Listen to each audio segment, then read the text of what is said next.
writing down everyone's names and numbers because he wants to write a book about the long walk that will make him famous. Peter thinks it's dumb because if he wins, he'll already be rich and famous.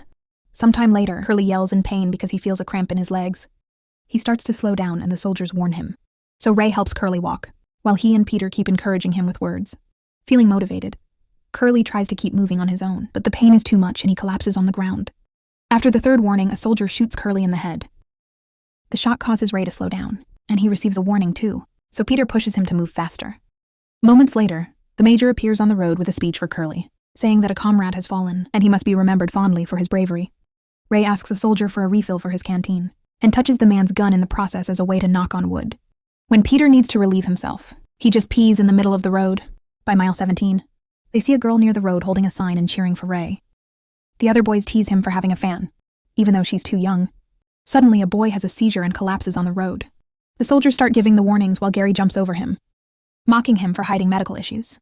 Soon the soldiers shoot the sick boy, and Gary says everyone should be happy because they have less competition. On mile 25, Gary starts harassing a boy named Rank, who at first tries to ignore him. However, when Gary insults his mother, Rank gets angry and tries to punch him. Gary dodges all his blows, and Rank ends up falling pretty hard on the ground. He doesn't get up in time, and the soldiers shoot him. The other boys start yelling at Gary and blaming him for what happened, saying they can't wait until he's eliminated too. Later, a boy has to lower his pants so he can poop while he walks. No matter how much he tries to keep moving, he still slows down and the soldiers shoot him too. By mile 35, the Major shows up again, to congratulate them for reaching their first night, using lots of buzzwords to convince them that this is a noble cause. Ray starts dozing off and dreams about his mother. The soldiers give him a warning when he slows down, and Peter has to wake him up. The boys chat about their families while they walk, and Ray accidentally slows down again, so he receives a second warning. Ray speeds up, but after a few steps, he stumbles and gets his third warning.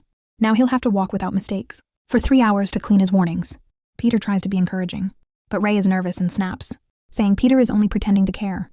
At that moment, the group reaches a steep hill that makes it extra hard to walk. Soon everyone is getting tired and several boys fall, so they get shot. Ray tries to ignore all the death behind him, but has to deal with Gary mocking him. Eventually, Ray starts to slow down, but Peter catches him just in time. Ray appreciates it and apologizes for his outburst earlier in the morning. The boys reach mile 59 after all the deaths on the hill last night. There are only 18 players left. By mile 67, Hank is barely hanging on. Peter tries checking on him, but Hank snaps and tells him off. Meanwhile, Richard has been walking with a twisted ankle, and he's finally slowing down. The soldiers warn him and Ray tries to encourage him to keep moving. But Richard can't take it anymore and collapses. A soldier shoots him in the head while 2 children watch nearby. When the walk reaches 100 miles, the Major reappears to congratulate them. A boy tries to use the chance to escape by running into a building, but the soldiers immediately shoot him down.